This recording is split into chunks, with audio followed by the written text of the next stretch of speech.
in the last discussion, we discussed about how we will design the payment system. So this was an article where we talked about different flows, pay-in flow and the payout flow. Pay-in flow is when the request is coming from user is purchasing some product, some order, and user can has multiple orders, and that is going to the Amazon.com. And payout flow is when Amazon.com is doing the payouts to its sellers. So a lot of components were discussed like payment service, payment executor, card schemes, ledger, wallet, etc. And yeah, so we discussed about the APIs, payments APIs, then idempotency. This is really important. Like sometimes the interviewer can ask, like, let's say there are one of the question that was asked, in fact, was, let's say if you have five requests, five concurrent requests that are coming at the same time, right? And um, they can be, for example, for the payments, some request is coming, and out of five, your PSP has to accept one request. Five concurrent requests are coming. Uh, then how would you make sure that it is executed only once, right? So I proposed idempotency. Then there was a deep dive, like how would you choose the key, right? Idempotence key. So yeah, so yeah, sometimes the interviewer can really deep dive, like if they have implemented that service actually, so they have more knowledge on that. So has anybody here implemented idempotency and want to share, like how does this work? Okay, like I have used idempotency, but in different context. But Mm-hmm. yeah, like it depends on the application. Uh, so I mean, for here, like in the payment system, they have used. So yeah, like one thing is like how you are processing your request.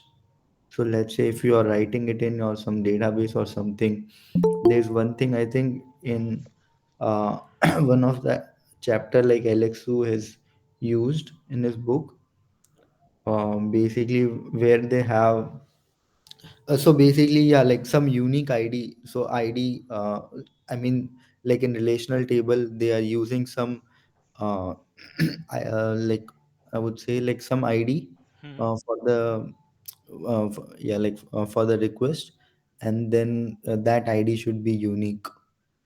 So E- that constant in the database itself supports that. Okay, yeah. Uh, So the idea I think is that if let's say you are making, there's a client and they were making a request and all four requests are same, then what I proposed was that maybe we can take the most recent one, uh, so and process that. But I am not really sure like how would that scenario happen. So, I mean, like, so here, like, I actually have gone through this. Like in payment system, what they have uses.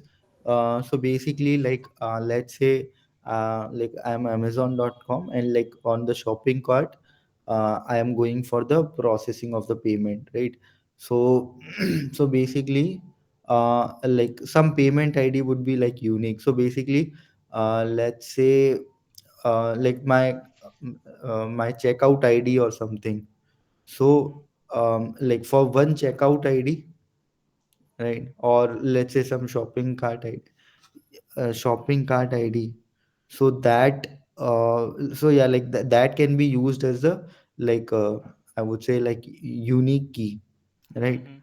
To Yeah. represent like one single like payment for your Exactly. So I think when you are making a call, then there will be different transaction IDs, and you can use those transaction ID as as the idempotency key. So those who don't know idempotency is something like you have a request, and for one request, always the response will be same, no matter how many times you try it. So you have a request, so we can store that actually. and every time you make a response, so on basis of that key value, it will always make sure that uh, the response is same from the server, no matter how many times you try it. So if there are a lot of concurrent requests, then through idempotence key, the server will know that this request has been attempted before, and it will give the same response only. But yeah, so practical implications, I'm not really sure. Maybe I have to read about it and then come back. So just to add on that, so idempotency word has come from a mathematical function idempotent. That means that it does not matter how many times you apply that operation, the result will always be the same. Yes. Now, in context of this, I don't think it's related to concurrency. It's related to like client can retry a request multiple times. Hmm. Let's say I have clicked on a pay button two times Hmm. mistakenly.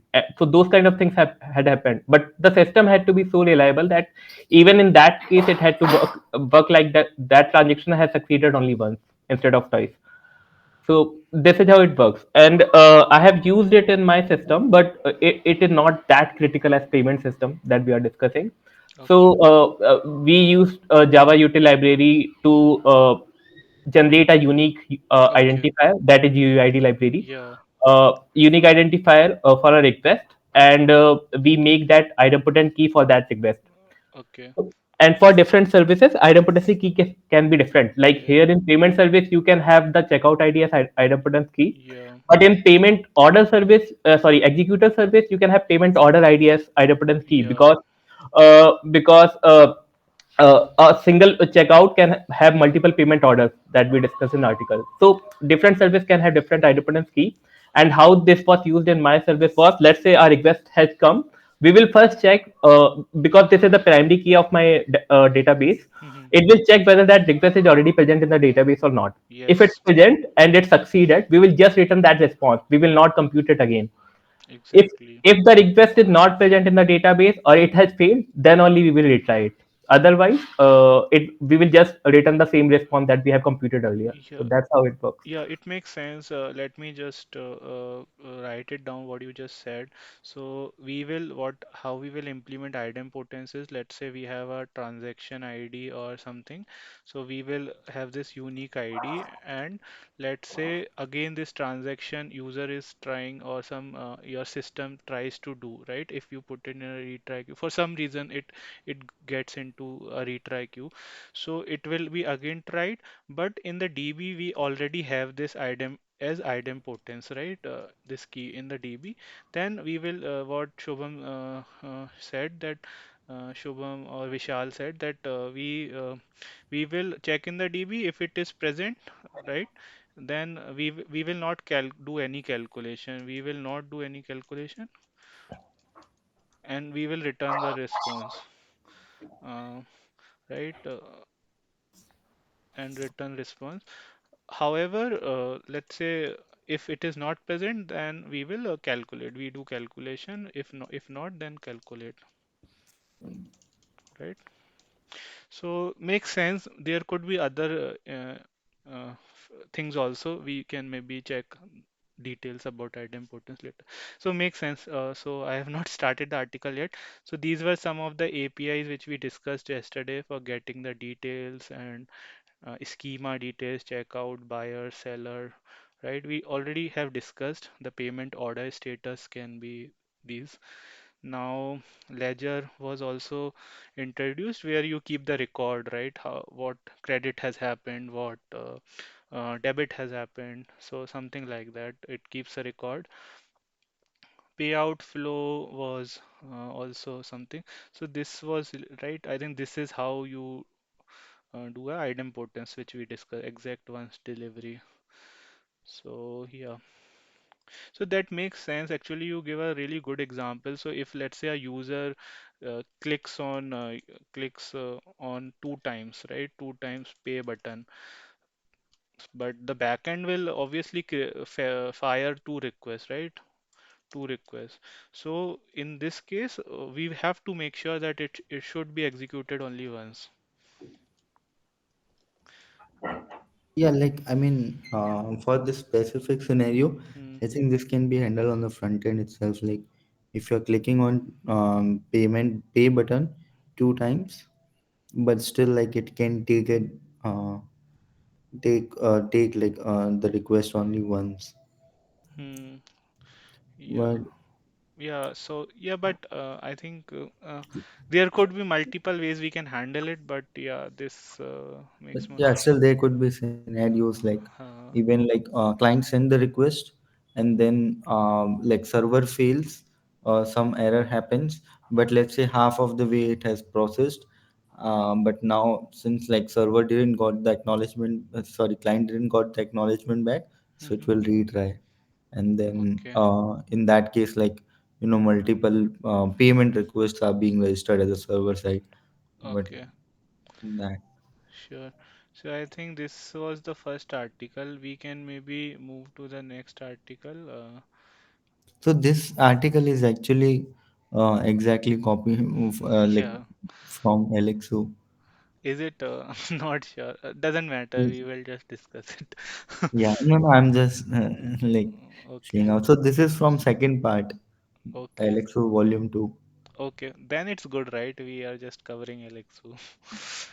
Yeah, Okay. yeah.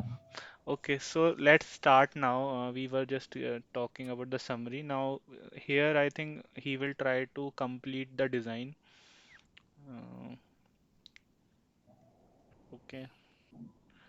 System faster, more robust and secure.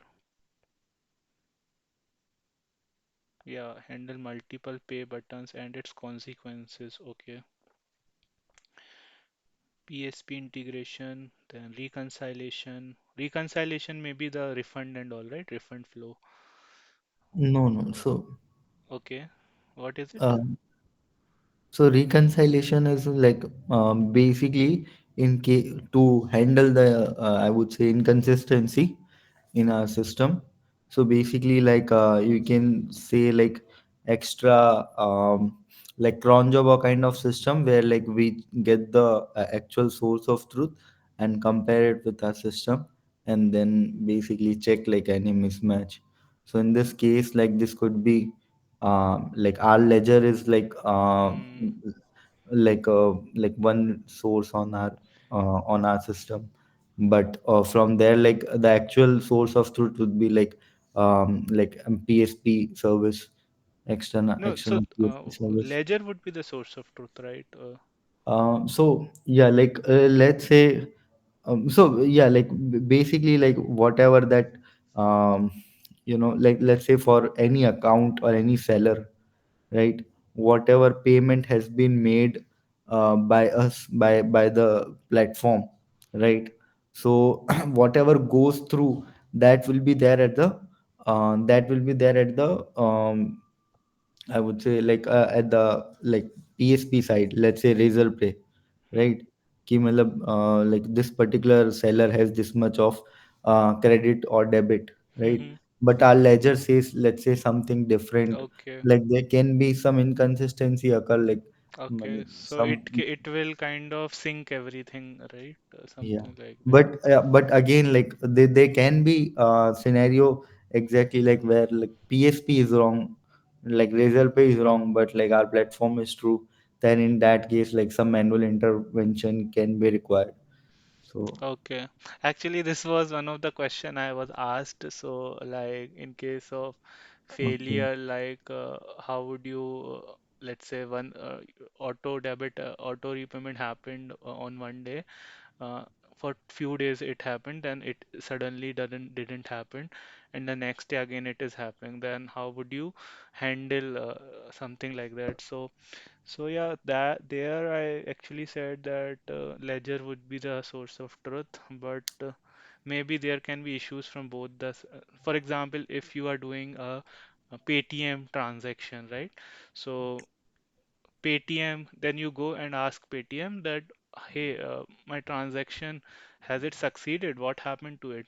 Then Paytm should know that, right? Ki, what happened to your transaction, whether it is a success, whether it is a failure, what happened to it. Yeah. So Paytm would maintain a ledger and it will see ki what happened to the transaction. Yeah. Okay, makes sense. Yeah, maybe other better ways could be there, but let's see how he has solved here. So PSP integration is like something Visa or MasterCard or Razorpay, anything else. If a company can safely store sensitive PSP can be integrated. Okay. Sensitive information is your card details, CVV, Yeah. etc. Okay. So PSP is responsible for connecting to the card schemes, bank or card schemes. Fine.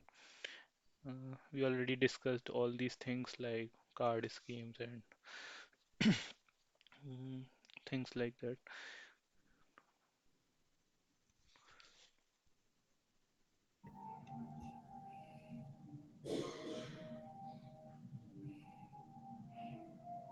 Yeah, I think this is like we already discussed yesterday, so it's fine. So PSPs are your payment service provider, like maybe Razorpay or anything, and there could be other parties also like acquirer, issuer, and card network, your Visa and Mastercard. So they can do all these things, authentication and storing the sensitive information. Okay, then fine. Let's move on. So you go to a checkout flow. Let's go one by one. You do a checkout, you go to payment service, then create payment with I don't know what is this word. Yeah, so this is like yeah, like very important lingual in payment. Is it? No, Okay, I'm yeah. not. I am hearing it for the first time. What does it mean? So yeah, nuance is um okay.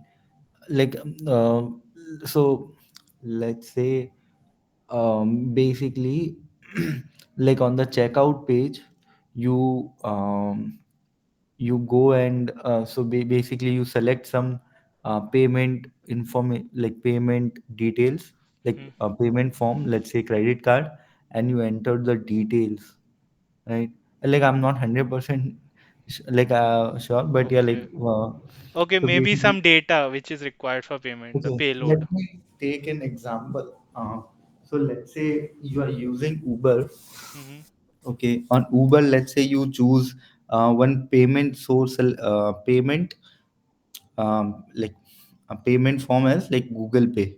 Okay, so now like when you so if you have used Uber, so basically like you need to you need to authenticate your basically you need to authenticate your like Google Pay account, right? With your Hmm. Uber, like with your Uber. So you will enter the your UPI ID or something, and then it will send the request at your Google Pay, and then you will confirm it.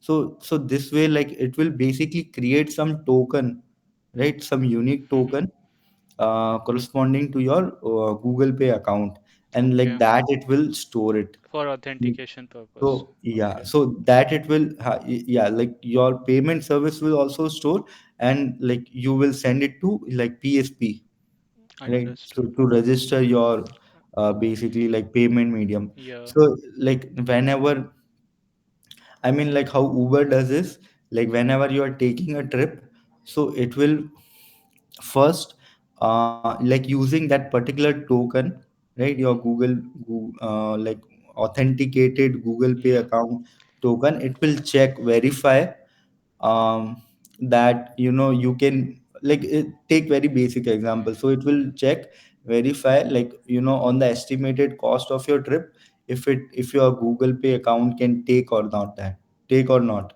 If it can't take, then it will like Interesting. stop So, you. yeah, so Shubham, what you are trying to say is that first time we discussed this actually yesterday. So, for like for example, Swiggy also does this. For first time you are doing a transaction, it will ask you whether you want to save the card as per RBI guidelines. So, when you do that, then it will authenticate and store the token, and next time it won't ask. It will use the same token for authentication. Right. Yeah. And but there was a So question yesterday that for example, Amazon.com, right? There you are seeing your card details. So all your card details are getting stored by Amazon.com also. There is doesn't look like or everything is taken care at the PSP's end. So yeah, like Amazon.com might have Mhm. some way, but like mostly what happens is Yeah, like when you're storing like your card details or something like that. So this is very like sensitive. Even like yep. compliance doesn't allow, Mhm. to store these. Yeah, And if like normal companies, let's say I'm some like website, okay, some website, some seller, so like probably like I won't store your details on my website, but what I can use is, the PSP service itself. I think we can check like maybe like Razorpay or something, mhm. their doc. So uh, Yeah, they might basically expose some API where yeah, like you can store those sensitive yeah. information there, Exactly. So and I you just hmm. So I yeah. think that was a traditional method where we were storing the detail. Now most of the folks are moving toward tokenization. So Yeah. that le- Yeah, I mean that's a yeah like separate discussion itself. yeah. How Oh, these technology, like someone will just create one startup. yeah, exactly. So yeah, makes sense. That is not the intention for this design. So let's him know that. So yeah, once the token is stored, right, 4 point, then it will display the PSPs, like what are the payment options, payment page. So user can select RuPay or anything like payment methods, maybe different Google Pay, Phone Pay, and stuff like that. Then they will do start the payment, and then again PSP call is made, and then the result whether the payment is successful or not. If it is successful, then payment completion page, and yeah, webhook with completion return is happening here. So yeah, this is fine. I think here they are mostly talking about all this stuff. So which is a UUID. So does anybody wants to discuss this further, or everyone is aligned? Like this doesn't looks to me much complicated.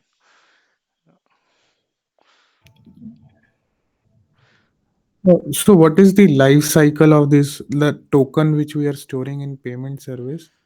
Like after the payment has been completed, like does it is it like expired, or what it is used for basically?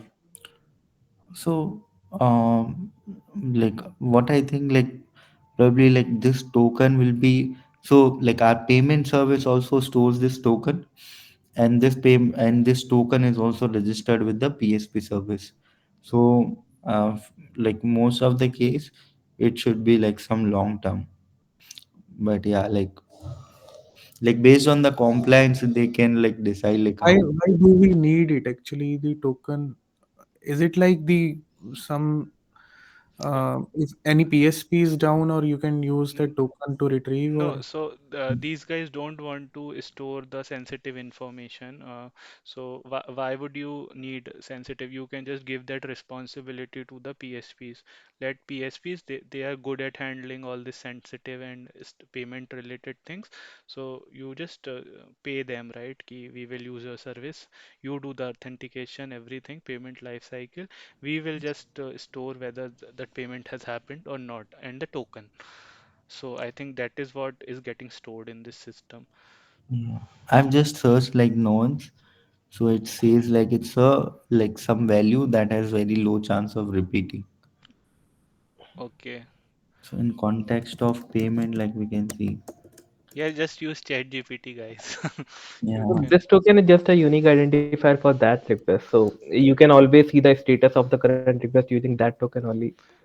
Uh, the okay. payment executor service only knows, like if it had to communicate to PSP about this current status, it can only communicate via that token. That for that corresponding payment order, this is the unique identifier. So yeah, like yeah, like I mean, think in this way, like my platform, like how will I know, like like you are also doing payment, and let's say Vishal like all Shuchi is also doing payment. So all different people are doing payment on my platform. So how will I uniquely know that? So basically, I want to have you as an authenticated user so that you don't have to, every time like authenticate your source of payment. Yeah, and actually, one benefit what I see is that it speeds up your payment process also, Right, right? right. Imagine you are going entering card detail, your phone number, OTP every single time. So tokenization makes it really fast, and that results in revenue increase also, right? Some people will get bored with seeing different pages, and they will eventually don't do the payment. They will say that I'll not purchase. But if you do payment as soon as possible, then obviously your revenue and your conversions would increase. So that is also one benefit I can see with tokenization. No, so what I understand is tokenization is different thing, and the payment token that is mentioned is the third point, a different thing. Uh, Tokenization is the encryption of all the uh, confidential information, but here it means I think the payment token has idempotence key only, that hmm, what we discussed. This is just a unique identifier for that payment order. Now using this you can again fetch out the status. You can avoid this transaction to happen more than once. So for that, this is the unique identifier, and this is useful for those purposes. yeah, yeah, So interesting. in PSP service, this will be the idempotence key, and payment service just will hold that token to figure out the status of that No, payment order. if somebody from the UI clicks two times pay button, so will PSP return one token or it will return two tokens at that time? It will return one token, but the flow is little complicated. So one thing Shubham mentioned, that this can be handled in front end. So I agree with that, but let's just keep it aside. No, So I think we should not confuse this with idempotency because tokenization is like something related to the authentication, right? It's yes, yes, yeah. but tokenization is different from the payment token they are talking about in third point. That's what I think. No, I think third point it is returning you the token. So that token you are storing it in the fourth point. Yeah, so this is the kind of idempotent key for the PSP service. हाँ, Yeah, मतलब let's yeah, I so would say like let's read these points. Like I think we'll have more clarity. okay, let's see like what Okay, just to answer Mhm. Rohit's query. So if I click two Okay. times, my checkout ID will be same, Rohit. That means only one payment order will be generated. So the payment order ID will be same for both clicks. Now, when payment order ID is given to PSP to fetch the token, the PSP will give me only one ID. So it will be handled only once, even if I click it twice. I hope Yeah, that answers you guys. the idempotency, I mean, it's kind of a property. It actually means that how many or multiple times you click, it will yield the same result. Yes. Okay, so yeah, like one thing. So like second point, what mentions. So basically, what nuance here is. So yeah, like so basically, like for your each, let's say checkout, for your each or checkout, like you are, I mean, for your order, like there will be some amount, there will be some like currency and the expiration date of the payment request and like the redirect URL, or basically we can say um, like after payment is successful, like which, let's say which URL to direct to. So that information is taken as, and like for this, like some UUID is created. So that information is taken, stored at, let's say, a payment service, and then for that, like some unique UID is created. So like we can say like that will represent like that particular transaction that we are making. So it will use, so yeah, like now, like after this information is stored on, let's say, a payment service, then and like we get some like unique ID corresponding to that, then like it will, payment service will send this ID to the PSP, and then PSP will return a unique token for that. So basically that represents like one transaction. hmm. And token is the like different thing, I think. Yeah, so I think that's right. I think what Vishal and Shubham you are saying. So this token is different from what I just read it. So this token is different from the card details. So let's not get confused between the Yeah, card token and token. So why this token is for every transaction they are giving you a token, and that token could be used to uniquely identify that particular the particular. transaction, and whatever you need like completion page or payment page, and that same token would be used to identify the transaction and display it on the UI. Yeah, and the status will also be tracked even by the PSP Mhm. corresponding to that transaction. Yeah, so in this context, like it's not related to card, so let's not get confused. It's related to the transaction, which here they have mentioned, right? So the request contains these details, and then it is payment order should be registered only once with the UUID, and consider the ID of the payment order,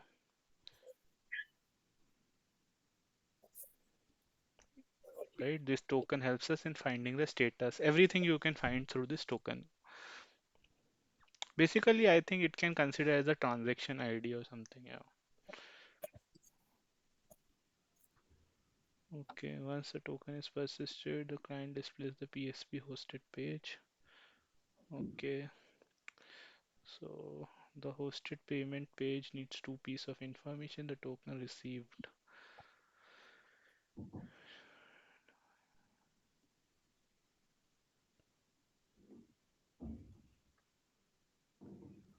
Okay.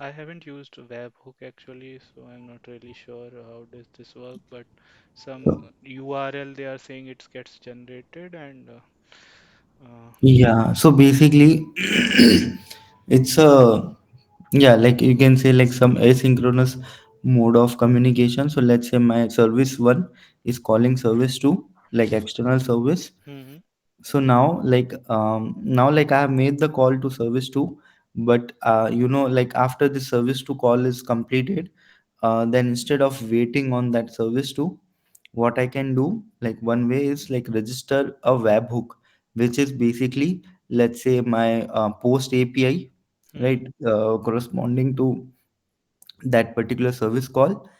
So that is registered at the service two, right?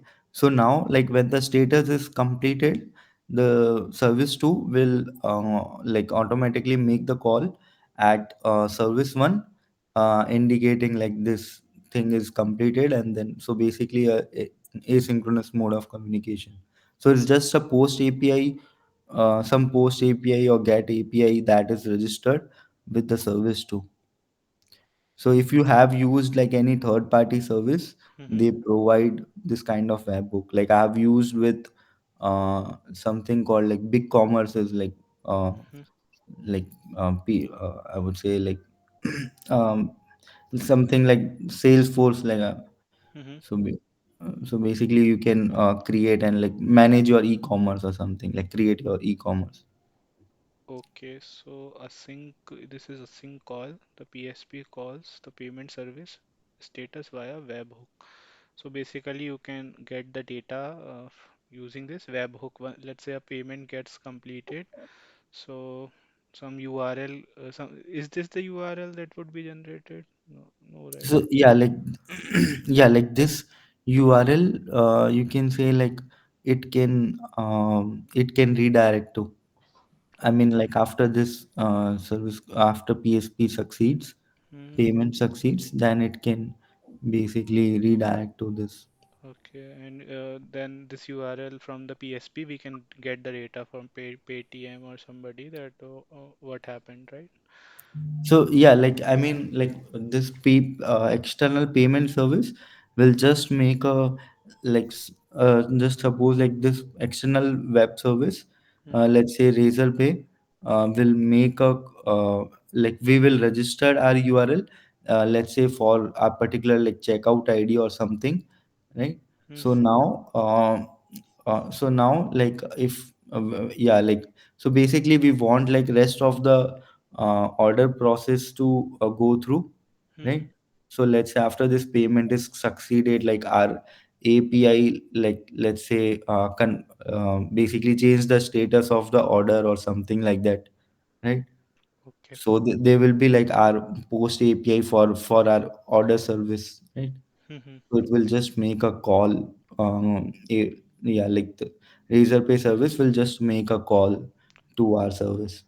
And yeah, like registration can like we can register on to that, let's say Razorpay API, right? Our basically our like post API endpoint through some, let's say, yeah, like post call itself. Hmm. Okay, understood. So yeah, so maybe yeah, I'll check this. I'll just uh, take the notes. I am not sure. This is weird. Like why these people, Google people haven't give a chat option here in this window. So maybe I will just take notes here and write. See, idempotency is one thing we can discuss. Then another is webhook. We can basically check like how this works in a real payment system. Okay, because I am not aware, so maybe yeah. So uh, when system components communicate, there is no guarantee that the message will be delivered or response will be delivered. So okay, to increase the system, external system, PSP prefers asynchronous communication. It compares the states among the related service that everything is in sync or they are in agreement. So PSPs and the bank sends the settlement file to their clients, which contains the balance of the account, and then the reconciliation can happen. Okay. So I can think this is like something like what happens in Zerodha or something app, right? So they are like in the night, right? You cannot add funds and all. So because reconciliation is happening there, so something like that I can imagine in practical scenario. So the basically they are getting sync, like how much funds have transferred, how much transaction, something like that is happening at night, right? If I'm not wrong. Not so yeah, like on Zerodha or like Paytm, I use Paytm. Hmm. So basically, this is more of a like reports that is being generated Okay. mostly by like data service or something like. Hmm. Um, but yeah, like this is like sort of different thing. So basically, like probably like let's say some on S3 or something, they can send the like send some file, right? Okay. Period like at like fixed instant, and then let's say we can have some kind of maybe like some lambda or something that can just consume this file, newly triggered file, and then yeah, like we can have like whatever like script or like flow Hmm. that will compare, right? So whatever automation that can be done will be done. Otherwise, like if still there is inconsistency, Hmm. then reconciliation can Yeah. happen So through I some. think this process is payment is specific. I'm not sure if it happens in other systems also, but this reconciliation, like in an actual interview, it is hard to come up with. Like if you don't know, like this something like this exists where there could be inconsistencies and you are trying to make everything in sync. So this is itself a different system altogether, the reconciliation. Yeah, I mean, like in systems where you, this is like this is like specific to payment system, Hmm. but even in for like other systems also, let's say some booking system, or some like some other system where you need very high consistency. Hmm. So in that case, like you can add some. But I do not understand, right? Because you are using everywhere SQL, right? You would be using your logs and everything. So still, do we really need like this to like I'm just trying to think. We talk about consistency and SQL, logs and stuff. Lot of things we talk. So do we really use this in practical scenario? Because I am not very sure on that. Yeah, so like just imagine this in a payment system, like in a payment system flow. Like first, like your payment, let's say some, I mean, your transaction is registered, right? After that, like some payment service makes a call to the PSP for the actual payment, right? Hmm. Let's say on the payment page, you go and type your like details, yeah, like your card details, and then let's say on the final page you enter your OTP also, right? Hmm. So now like the payment, um, let's say confirmation has, like the amount is deducted from your account, Hmm. but let's say due to some network failure or something, right? That amount didn't got registered at the PSP side, Okay. right? They have deducted the amount, but let's say their system failed, and then like they were not able to like basically mark that transaction as complete, or assume like they have marked the transaction as complete, all everything has happened, but when they have made a call to our payment service, Hmm. network failure happened, Hmm. right? Or our system is down, right? Okay. So I mean, in that case, like there will be some inconsistency. Like Okay. you can retry and all these things, Hmm. but still, even your like retry didn't go through, Okay. right? So I Okay. mean, there are multiple scenarios Yeah, I that. think here it is talking also about that the mismatch is classifiable when adjustments can be automated.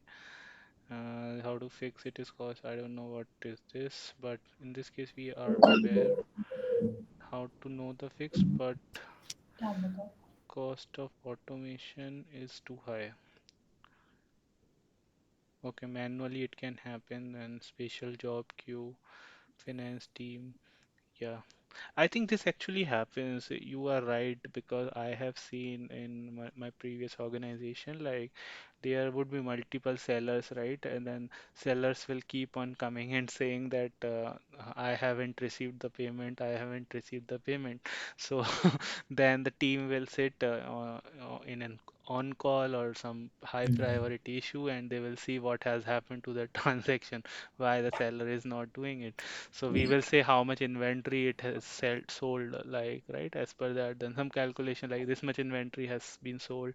Then finance team will do the calculation, and then category team will say that yeah, this has happened. So then it gets reconciled, something like that. This actually happens. So I agree. Like something can go wrong, maybe at the inventory system, but payment has to happen, right? You have to give the money to the seller. So yeah, makes sense. So handling process So delays. in this case, how PSP update its like entry at their end, like as their system is not synced, right? Due to some network failures.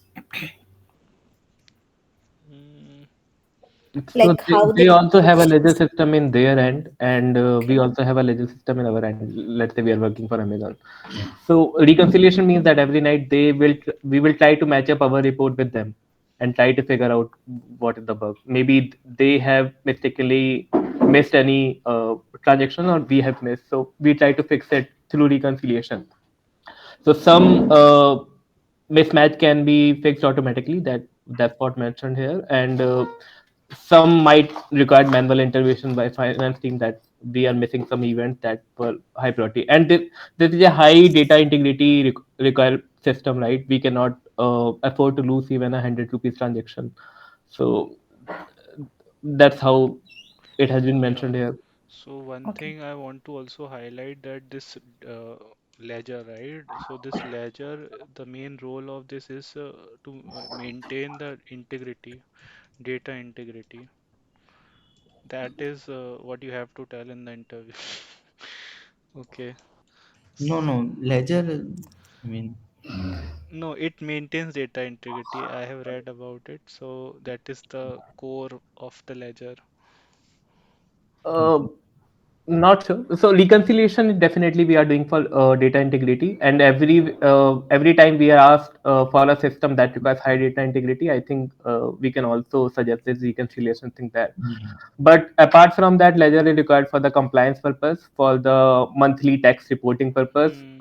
for the revenue calculation every month, or yeah, for the last financial year. So there are multiple Okay, got use it. cases there as well.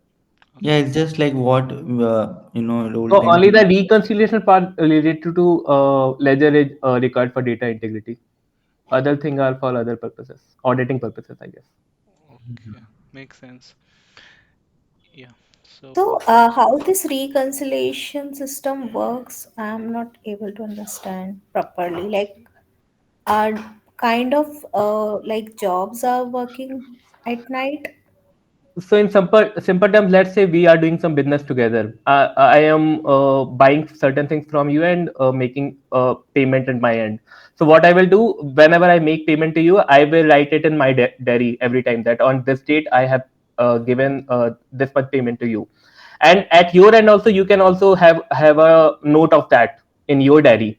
And when we have to settle that transaction, let's say every end of the month, we both can match again against our diary, like whatever transaction I have written in the diary and whatever you have written, those matches. If you miss something or if I miss something, there will be a issue among us, right? So it should match, like you should agree with my transaction that yeah, on this date you have made the payment and this is remaining part. So So this is what is happening here. Yeah, so yeah, from KSP we are getting their note, and from our end we are checking against our note, like all the transactions are matching, and if they are not matching, they require some manual intervention or automated fixing. yeah, just to yeah. add, yeah, so here it also talks about asynchronous communication.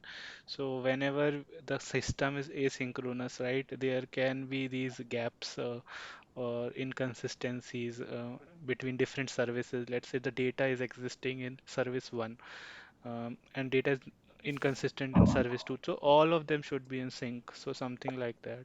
Yeah, and yeah, But just to add one thing does it on. mean, Oh, does it mean that asynchronous communications is a different term used as a reconciliation, or it's another system altogether to reconcile these transactions at the end of the day?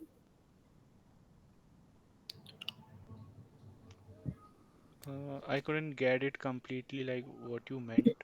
Uh, So reconciliation is okay. What you highlighted, right? The yeah. bank prefers asynchronous communication as well, which means there is a sync of communication, whether whatever plus or minus. There's a sync. There's a complete transaction. It is complete, right? So reconciliation is also happening at the whatever the end of the day or end of the week or end of the Hmm. month is also the same thing, right? So are we building a separate system to reconcile these transactions, or is he trying to just term this, like this systems are in sync in asynchronous Yeah, communication? obviously this is a different service altogether, which is taking care of that, in my opinion. Uh, Mhm. so here asynchronous is not referring to the reconciliation, but asynchronous is that your transactions. So when let's say there are transactions T1, T2, T3, they can be happening asynchronously, uh, right? And so uh, and some when T1 is happening, then there could be some inconsistency in T1. But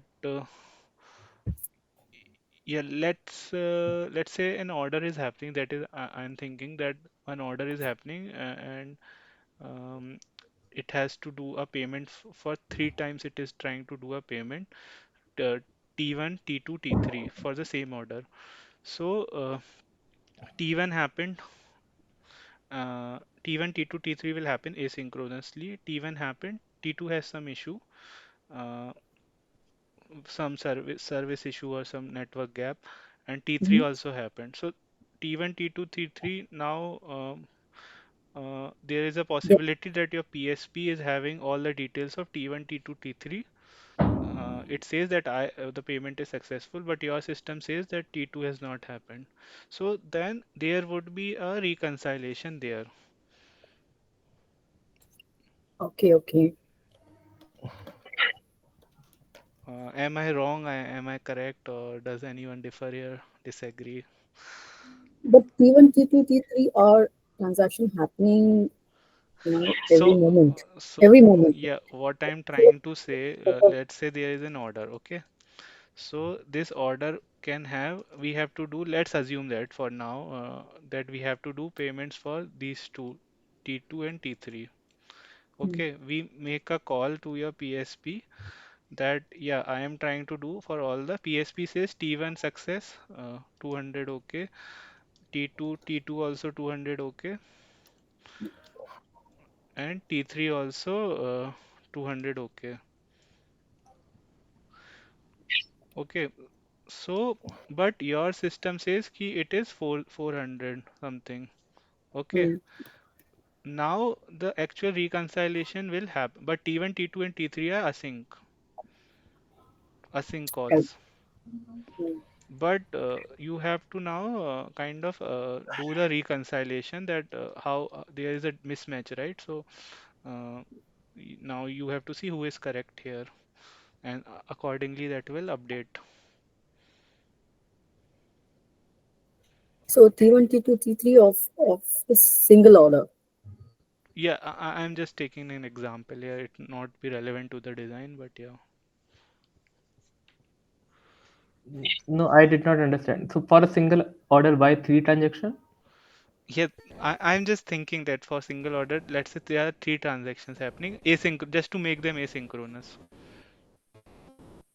But even then, only one transaction will happen, na? Even asynchronously as well. Also, Can we take an extreme case like a single order? It is opened from a two web browsers or two devices. At that case, like then I think the both the requests can reach to the backend, and then that's where that token comes in picture. So the transaction will happen only once. Even in that case, the system had to be so robust. Like even if client make mistakes, the system should not do this kind of error. It will just do that transaction once only. Isn't it asynchronous means all these three transactions are happening parallelly and independently? Independently, yeah, yes. Not parallel, like it can be sequential as well, but asynchronous means like our payment executor service does not have to depend on the response coming from the PSP. Y- It will just Correct. fire that request and it will forget about it. Yeah, yeah, fair and fair. Yeah, let's ignore the order. Let's say a customer is doing then this looks okay, right? I mean, Yeah. because order cannot have, but T1, T2, T3 can be different, but at the end of time you have to pay some money. So this will say that I will pay X money uh, to the customer, let's say seller. For a particular seller, these transactions are happening. So this will say I will pay X money, and this will say Y. Then there is a mismatch. Then you have to reconcile, right? No, Mm. no, reconcile. Anyways, we have to do it daily. So even if there is no mismatch, reconciliation is the process of matching. Okay, It's not the fixing thing. okay. Oh, is it? The bug fixing is the later phase of the reconciliation part. Reconciliation means just matching against two reports daily. It can match or it can mismatch. Anything Okay, can happen. okay, Yeah, the balance sheet has to match between the seller and the. Yeah, we are just balancing the two reports, one coming from PSP, one coming from Amazon, and we are just checking it every day that this is okay. Then matching. then this system doesn't handle that fixing thing, right? Mm. Correct, correct. Yeah. And they have talked about fixing thing later. Like this 3 point, they have talked about this. So if there is a mismatch Hmm. and it can be fixed automatically, they will do it. Otherwise, manual intervention is required. So they are talking about fixing that thing here as well. Okay, okay. Yeah, down the line, like you'll get like more detail, like how. this kind of automation or anything can be built. Yeah, longer time can happen when there's a human review will be required, 3D authentication. Okay, then so some delay they are saying because of the delay there could be issues, something like that. And that is one of the reasons that we are not going with synchronous flow. We are going with asynchronous because PSP can take its time. Hmm. Uh, Yeah. So we don't have to wait for a single request to happen there. We have to do it for because we have to make it scalable. We have to do it for other customers as well. Okay, okay, good point. Yeah, so here PSPs can take time, and so we have to make it asynchronous. Yeah. And also the point that it's a payment process, right? There is no response from our customers, so it has to be async anyways. Not really. Let's say this is a new service that we Mhm. have made. So there are only 10 or 5 customers. Then we can afford to make it synchronous as well. Like I will make a synchronous call to PayPal, and PayPal will take its time, let's say 2 minutes for doing the transaction, like transferring the whole thing to the bank. And then it will give me a response saying 200 okay or failed. We can wait for 2 minutes in that case if we only have 10 to 50 customers per day. But in that case, we have to make it scalable. So we cannot afford to wait for that much time because our resources are just idle for that time and it's not a good way or to scale actually. Or, That's why or we are, or yeah. maybe the response, whatever the 200 okay, need not be acknowledged by the customer, or any kind of that sort, right? I mean, So here we are talking about the communication between the payment executor service and the PSP. So PSP, customer yeah, does not come to this picture. yeah, Now yeah, yeah. from payment executor service to customer, yeah, some acknowledgement had to happen like payment succeeded, but it can be asynchronous. Like after 2 minutes, I Yeah, can yeah. display a page. Some status message. Okay. Yeah, yeah. Okay, so I think we are finally done with these two articles, and